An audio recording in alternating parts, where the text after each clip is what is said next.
Hi everyone, my name is Serena. I'm one of the IMT ones in Hastings Hospital, the Conquest. And today for our IMT Regional Training Day for our gastroenterology section, I would like to present to you a liver case and just discuss the current guidelines and just a general overview of how we manage liver patients presently acutely on the acute medical take.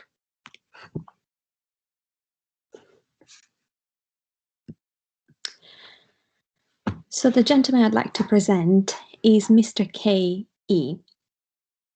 He's a 53-year-old gentleman who presented acutely with worsening ascites and jaundice. He has a known background of alcoholic liver disease and known evidence of portal hypertension from an OGD from a few years back where grade 2 viruses were identified. Unfortunately, this gentleman at the time of presentation was still drinking about 50 units a week, which was significant, but definitely an improvement from the over 200 units a week from a year prior. Among his medications were carvedilol, some thiamine, and some low-dose spironolactone. So these were his admission bloods. They were not the greatest. As you can see, he's definitely mounting an inflammatory response with a degree of neutrophilia. He also presented with a degree of coagulopathy. As you can see, his INR is raised to 1.8. A very, very low urea, 2.1, and a low albumin, reflecting his also clinically confirmed malnourished state. And as you can see, his liver function tests were dramatically raised with a bilirubin of over 400. On examination, his bilirubin levels correlated clinically. He was quite icteric. His AMTS was 10 out of 10, so he was compos mentis and completely oriented and not encephalopathic. He was markedly sarcopenic and malnourished, and his body mass, muscle mass, was very, very, very low. His observations weren't dramatic. His blood pressure was indeed a little bit below what's ideal, but he was otherwise stable with normal heart sounds and a clear chest. But what was striking on examination was his massively distended abdomen with tender hepatomegaly to palpation and more evidence of portal hypertension in the form of caput medusae and large ascites, but there was no liver flap, so no asterixis. And as most liver patients do when they get admitted, this gentleman underwent an ultrasound abdomen on admission, which confirmed the known underlying cirrhosis of the liver, but there were no intrahepatic lesions, and he had normal-sized biliary ducts, and indeed large volume ascites was confirmed on ultrasound as well.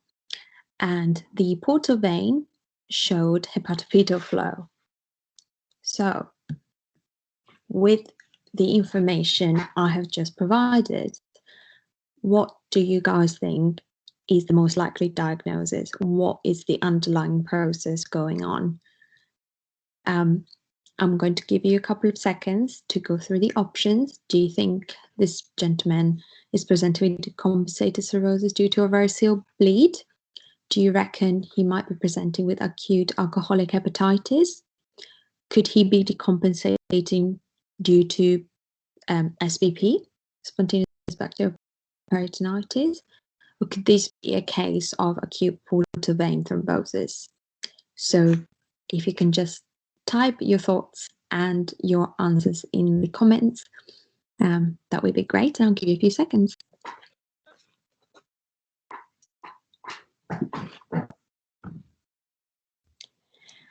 Okay, so as most liver patients, there are a number of issues. It's never a one-line diagnosis, but rather a list of issues, and they often tend to um, interconnect and overlap quite a lot. So he indeed presented with decompensated cirrhosis. He's got signs of decompensation on a background of non-alcoholic liver disease.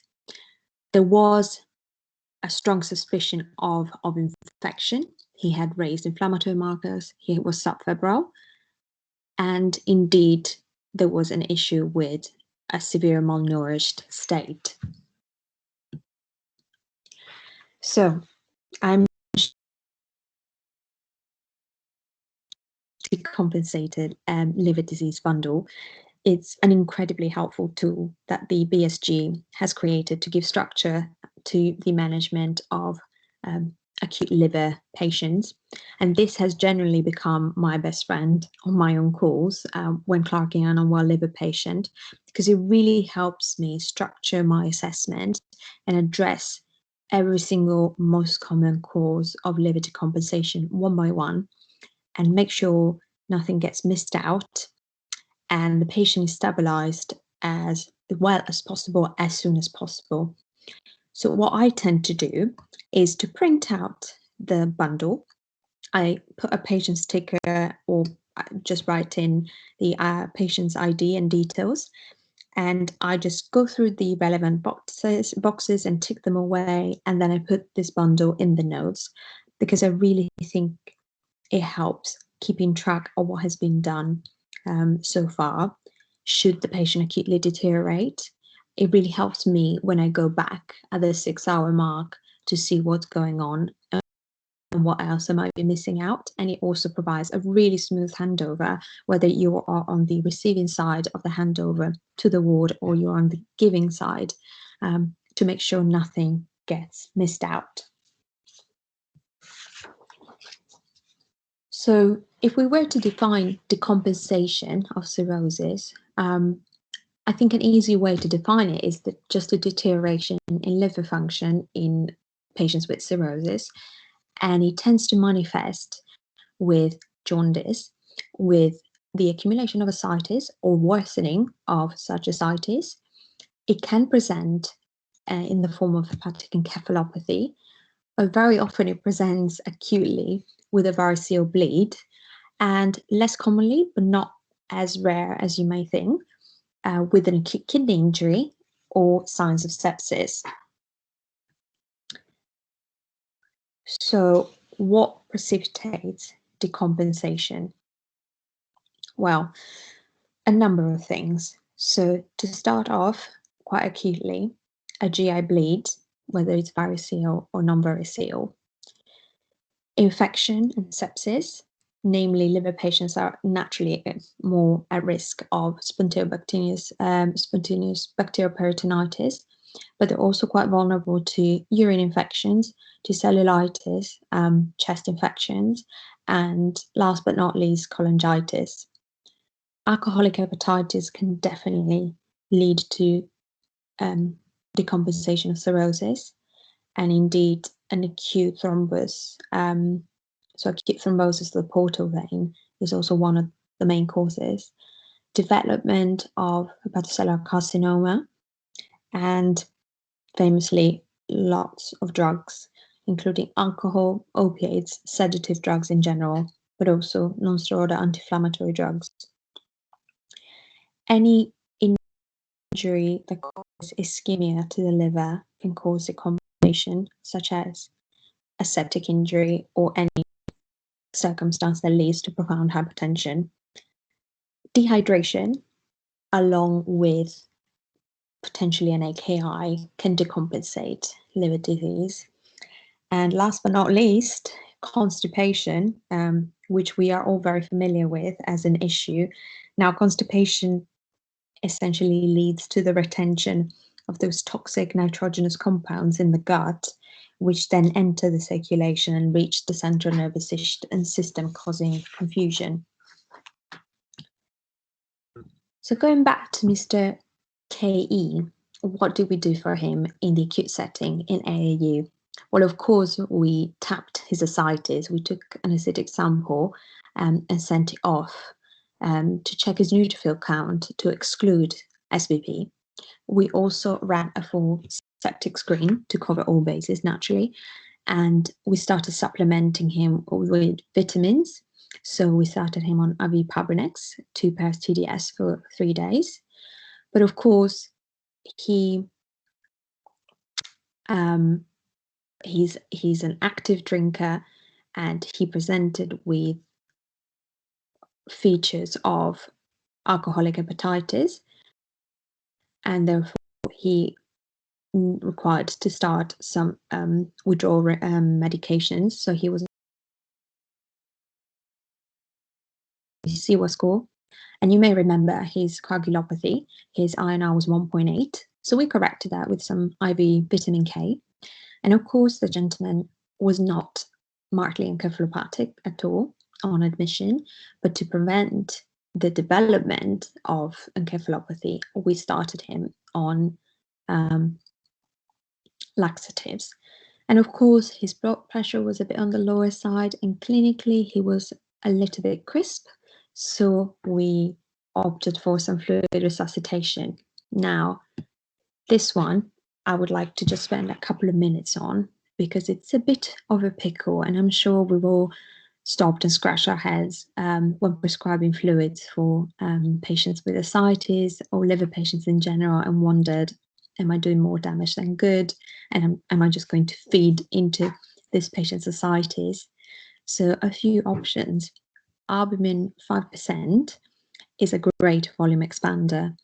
You may all be familiar with the 20% albumin that comes in little 100 ml bottles, and that's more concentrated, and that's rather helpful in the setting of SBP, but also to volume expand, or rather volume replace, when we're performing an acidic drain, a paracentesis. As for Hartmann's, or you may know Plasmolide or normal saline, they're absolutely fine to give in small boluses in the acute setting to volume expand.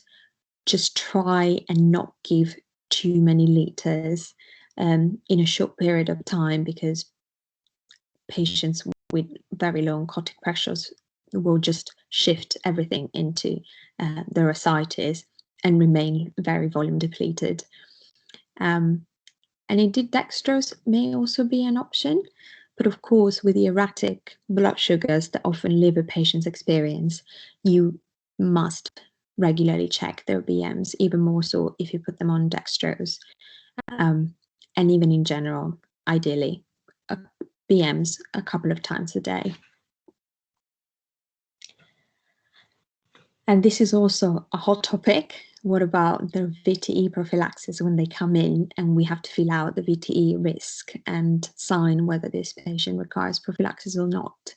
It's a bit tricky because they naturally, we know with their coagulopathy, we're worried we will make them bleed more, and you wouldn't think they need to be anticoagulated because they're naturally anticoagulated. They're self-anticoagulated. So here's a question for you. What would you do? Would you omit VT prophylaxis given this patient's INR of 1.8? Would you omit subcutaneous heparin or low molecular weight heparin and prescribe TEDs instead? Would you go ahead and prescribe prophylactic low molecular weight heparin? Or would you correct the INR and prescribe the prophylactic dose of low molecular weight heparin? Just have a think.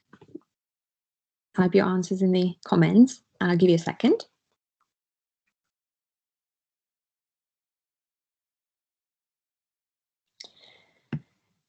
Now, very interestingly, liver disease patients are actually at high risk of VTE, even if their prothrombin time is prolonged. So the guidelines suggest that we should withhold VTE prophylaxis if there's evidence of active bleeding or if they're profoundly thrombocytopenic, which our patient wasn't. Now, going back to how Mr. KE presented, he presented with an acute case of alcoholic hepatitis.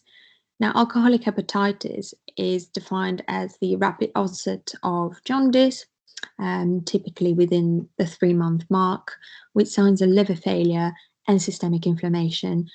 And it's, of course, associated with prolonged heavy alcohol consumption. Biochemically, we will find raised LFTs with an AST and ALT ratio over 2, with neutrophilia, raised bilirubin, and of course a degree of coagulopathy. And clinically, the most common signs and symptoms would be fever, tender hepatomegaly, ascites, jaundice, and quite often encephalopathy. So this flowchart is just to once again summarize the initial diagnosis and assessment and management of alcoholic hepatitis.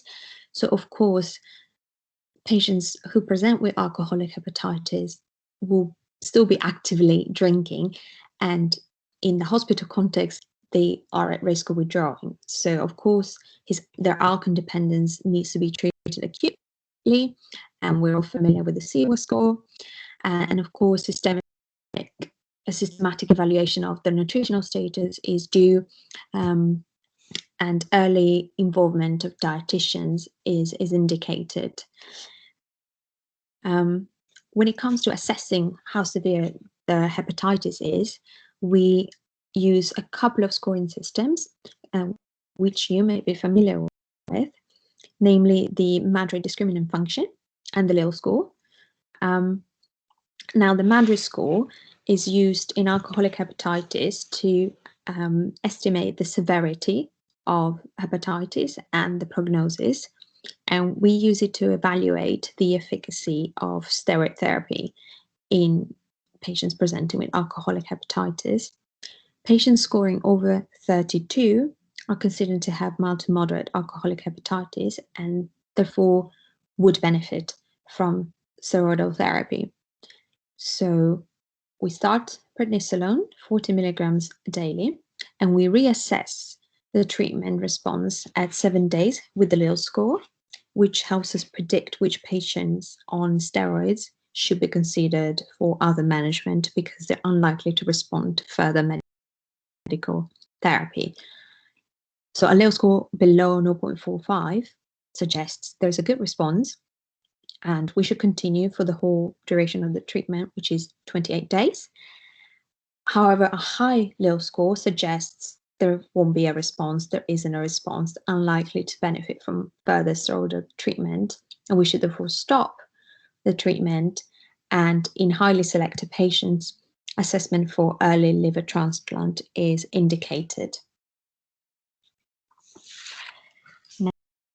Now, going back to the case, this gentleman was moved to the gastroenterology ward quite promptly, and we calculated his Madrid score, which was 56, which meant he would have been likely to respond to oral steroids quite well. And we indeed started him on oral prednisolone, 40 milligrams a day. We also started him on his alcohol detox regime according to his Tieger score, and the dietitians were involved very, very early in terms of his nutrition. Luckily, his septic screen came back all negative, and so did the results of his acidic fluid. However, despite getting better, he wasn't quite keen to stay as an inpatient, and unfortunately, he self-discharged after a 2-day-long admission. And even more sadly, as it always tends to happen, with a certain class of patients, it's really, really frustrating to see someone come in even more unwell a couple of days later. Um, Unfortunately, this gentleman came back in and his jaundice had significantly worsened. At this point, he was profoundly encephalopathic, and he was experiencing heavy PR bleeds, a lot of nosebleeds with bleeding from his gums, um, and his renal function had massively deteriorated. As you can see from the admission bloods, things had dramatically changed for the worst. Um, his renal function showed there was an AKI, he was hypernatremic, his liver function test skyrocketed, his iron now was even higher than previous at 2.1, and he was only thrombocytopenic. And unsurprisingly, his ammonia was raised.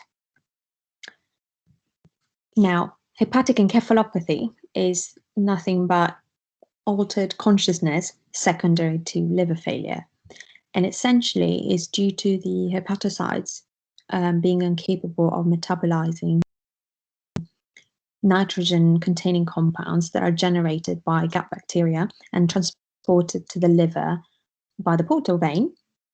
So these nitrogenous waste products accumulate in the systemic circulation, and the most important, of course, being ammonia, which can cross the blood-brain barrier, and they end up causing a cytotoxic type of brain edema. The severity of hepatic encephalopathy is graded with the West Haven criteria, which range from stage 1, where there's only mild confusion, to stage 2, where disorientation may develop and personality changes and a bit of lethargy.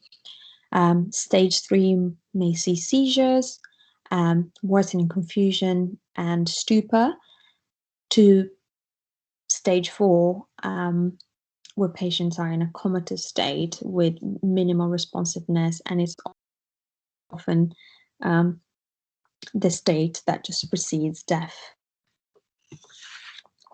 So how do we manage it? Well, first, identify the precipitant and treat it to the best extent it's possible in the acute setting.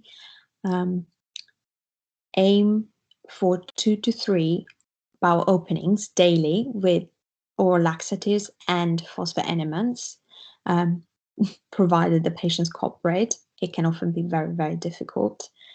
And very often, hepatic encephalopathy and confusion are so difficult to distinguish. So it's important to think out of the box. And if there's any clinical doubt, to request a CT head to rule out a subdural hematoma. If encephalopathy persists, rifaximin can be considered. This is an antibiotic that's normally used for traveler's diarrhea. And historically, metronidazole and neomycin were in use for hepatic encephalopathy. The mechanism of action is thought to be related to the drop in the decreasing colon deaminating bacteria that produce these nitrogenous compounds that then go and intoxicate the brain.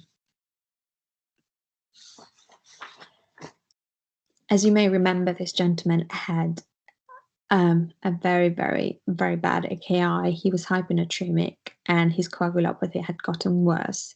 So, of course, you would suspend all diuretics and offending drugs and nephrotoxic agents. You would fluid resuscitate, as we previously discussed, with either 5% albumin or small boluses of sodium chloride, and reassess. It's very, very important to obviously keep a strict fluid balance. And of course, it's important to establish ceilings of care and regularly review the earliest at 6 hours and involve critical care at the right time if indicated. As per the coagulopathy, transfuse as required, packed red blood cells, platelets vindicated, and fresh frozen plasma. The British Society for Hematology guidelines suggest that cryoprecipitate should only be used if the plasma fibrinogen is less than 1. So, unfortunately, despite our best efforts and our maximal medical treatment, Mr. KE did not really improve. His encephalopathy did not clear. His INR would not correct despite the blood products. The renal function did not pick up, and his LFTs remained markedly elevated. And of course, he was experiencing significant bleeding, and his hemoglobin kept dropping. And his hypertension became refractory to even fluid resuscitation. So I'm just wondering what you guys all think the next step in management would be for this gentleman at this point. Do you reckon we should have talked to the liver transplant unit and liver ITU for consideration for transplantation? Do you reckon we should have called critical care in our hospital and involved them earlier, or make sure the patient is ready for them at the right time? Should we have continued ward-based management of his care, or do you think we should have palliated him? If you want to type your thoughts and ideas in the comments, it's a difficult one. So here's $1 million question: to transplant or not to transplant? I'm sure you're all familiar with the King's criteria for paracetamol toxicity and non-paracetamol induced acute liver failure,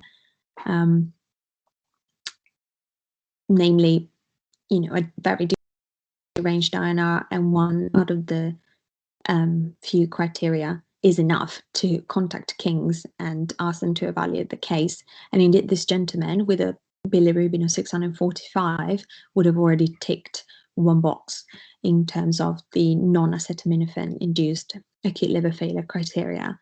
However, in the United Kingdom, ongoing alcohol misuse is, as we all know, an absolute contraindication for consideration of liver transplantation. However, things are slightly different in other European countries, where liver patients who are still actively drinking can sometimes, in certain circumstances, and if tightly selected, be considered for liver transplant. Of course, liver transplant in alcoholic liver disease is quite a controversial topic, as one could argue, and they have argued, that the disease is self-inflicted or perpetuated, and that's why most programs require a 6-month abstinence period to even consider patients, for patients to even be eligible to be considered for liver transplantation. However, things are slightly different in some European countries, and I found this really interesting study from France. This is a prospective multicenter study that showed that early transplantation clearly improves the probability of 6-month survival among patients who failed medical therapy for alcoholic hepatitis. So 26 patients were selected from 7 centers in France with very specific criteria. Their presentation had to be the first presentation with severe alcoholic hepatitis. The low score had to be over 45, otherwise, just to make it clear, an early signs of failure to respond to medical treatment. And also social circumstances had to be quite specific, because only patients who had a supportive family environment and no other coexisting conditions were eligible for the study. and also they had to have a strong, genuine commitment to alcohol abstinence post-transplant. So these patients were put on the list and they got transplanted, and the cumulative 6-month survival rate was quite impressive. It was a 77%.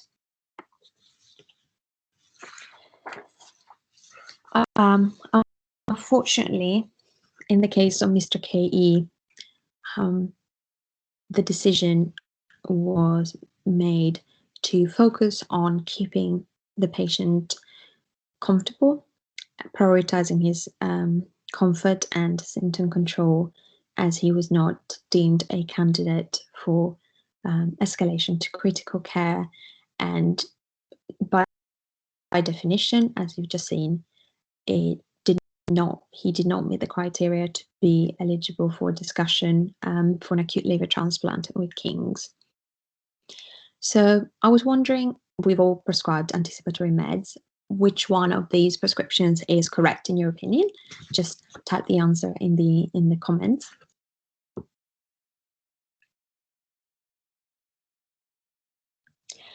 So the answer is this, haloperidol. This may look odd because the prescription, the dose is slightly different, slightly lower than what you would normally prescribe for preemptive medications. And once again, the world of gastroenterology provides us with such helpful and great resources and guidelines. This is the British Association for the Study of the Liver, and it offers some really helpful and clear guidelines to provide effective and safe medication and symptom control for liver patients approaching end of life. Particularly, you may recognize some medications require dose alteration. They may be more toxic to liver patients than patients with no liver disease, or sometimes an increased dose is required to achieve the same effect. So by all means, do consult them should you find yourself in a situation where you're trying to control a patient's pain or symptoms in general. The palliative guidelines are incredibly helpful, and we need to bear in mind that some prescriptions may not be suitable for liver patients. And this is just a comparison, just for comparison, an overview of the alcoholic liver disease workup and management in the United States. As you can see, our friends overseas don't do things too dissimilarly in terms of initially evaluating the possibility of alcoholic hepatitis, treat the alcohol abuse acutely and the possible related complications, and then of course proceed to rule out any other causes of the jaundice, with the option to perhaps biopsy the liver if the diagnosis of alcoholic hepatitis is not convincing, and then go ahead with the scoring systems and treat accordingly. So, in a nutshell, just a few concepts I would like all of us to take home from my talk. Of course, decompensated cirrhosis is a very complex multi-system disorder and it has a high mortality rate. So always dig for the precipitating causes of decompensation and treat them thoroughly. Involve your gastroenterology friends as early as possible. And of course, consider escalation to a higher level of care upon your 6-hourly review if you don't see an improvement and if things are static or starting to worsen.